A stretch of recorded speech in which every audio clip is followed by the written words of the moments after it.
लोगोफोर नै दैज्लां बोथोर मोनफैलायबाय माइ फाननो जालायबाय माने दैज्लां बोथोर मोनबाय नालाय आरो माइ गायबाय दा माइ मोननो जासिगोन माइ आरो फानबासो भान्द्रा खालि जागोन नङा होमबा मोनसे बस्थायाव माने 8 फाल्ला सोबाय इमान खस्थ' खालामनानै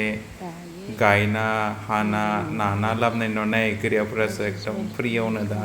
फ्रि खस्थ' होनना बुंबाबो भुल गैया आरो ना आरामसे लानांगोन दा 850 थाखा लानांनानै 1200-1300 थाखा बस्थायाव फानहैगोन इसोर एकदम सर्टकाट जों बिराद खस्थ' खालामो नै खामानिया आरो नैले प्रति बस्थायाव 8 फाल्ला इयाव फुल फिलाप जाबाय नोंनि आखाइ खार मा सानसो दै बिलाय आरो नैले लोगोफोर इयो खागासिनो दोङो बस्थाखौ दा बिसिना टट'बो फैगोन एसे नै खस्थ'बो खालामबाय आरो लोगोफोर एसे लागो साफा खालामना होदो रोङाबाबो इने बुरैनिया लारिं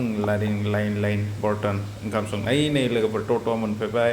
टट'वालाया बिसिना गोरियासो एकदम गोरियाफोरा सब गावसोरनि लोगो गावसोरनि भाइ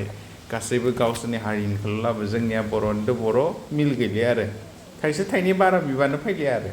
दै जानिनो आदा जानिनो फंबाय होननानै थाइसे 10 थाखा खमाव फायनि बि नङा माने बर'थ' बर'बा आरो बारासो बिलायनानै आरो लिहुनलाया जायो आरो जोंनिया इसनिया माने हबो दे दादा आपनार कारणे 10 टाका खम हलेও आइदा मोननाय गिदे आरो फायसै इसनिया खया हामलायसै मबा 10 थाखा बारा हरगोन मबा 10 थाखा खम हरगोन नाय लोगोफोर टट'आ नुनो बिराद खमजोरि खिन्थु बिराद उजन बुस्थु थिखांना लांनो हायो टटेल 20 मन जाबाय लोगोफोर इनि सुग्राबो लाना फैखादो बेयावनो सुबाय सुनानै डाइरेक्ट उठायबाय उठायनानै नै टट' फुल खालामबाय माइआ लोगोफोर फाननो गोसो गैया जायो इमान खस्थ' खालामनानै गायनानै लाबोनाय बुस्थु लोक्षि बुस्थु फाननो बायो नाथाय फानाबा आरो बुस्थुआ मा खालामगोन आरो बेखौ नङा होमबा जाबाबो जाबाया खानै खाथामल' मानसि नङा होमबा थ' बेनिखायनो आरो गोदान माइ फैगोन नालाय खालि खामखानांगौ नै दिनै थास' आथिं साइनिनि सावरि जाङा मैगङानो जि बायल' ओमफ्राय मैगं बासिग्रा मानसिफ्रा जि माखासे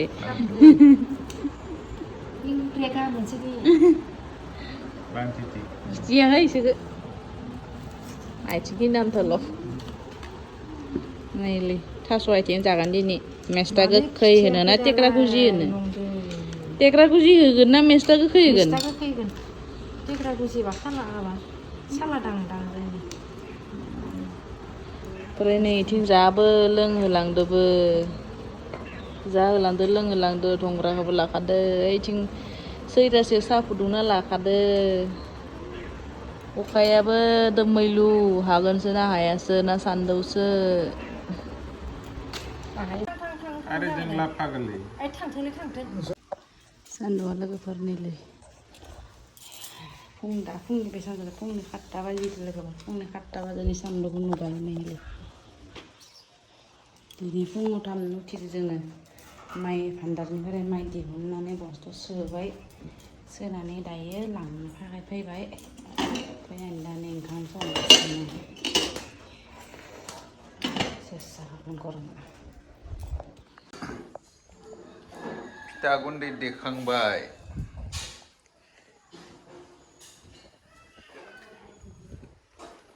इखलाय मानो फारान आरो दा इनाव फारान नामा फ्रिजाव सोनांगोन हेले मोनसिगोन मा फिथाया बोरो दाबो लराव होआखै फालि हे आसेैनि न'आव खामानि मावनानै मेंबाय बुरिबाय सेस बरबाद देबो चल मामायाव बननाय दे हा दे नोंनियाव आखाम सं गरम मोनबा दा एसियाव जना फैगोन लोगोफोर इयाव गरम मोनबाथाय आरो इयो बे रुमाव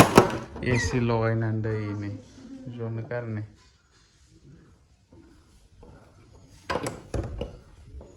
खासे आरो मायबा आंहासो एसि दोङो नोंनो एसि बुखिथिनायखौबो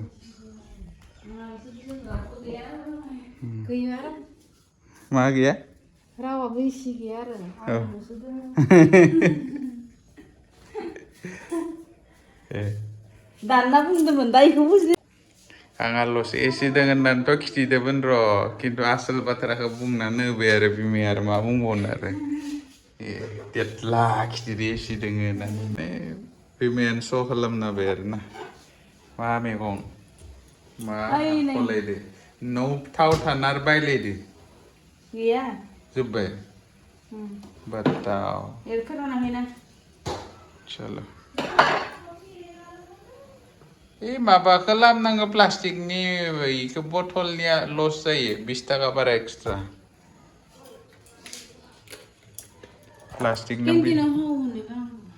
प्लास्टिकनि थावा मा होनो हाथि आरो सल'नि बे मोननै थावा मोजां नङा बथलनिया दाम बारालै 20 थाखा 30 थाखा खिन्थु माबाया खमलै खद जागोनफोर बि केमिकेल होनायालाय गाथाव खामखायो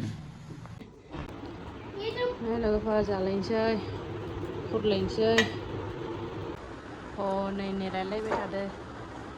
फैग्राफोरा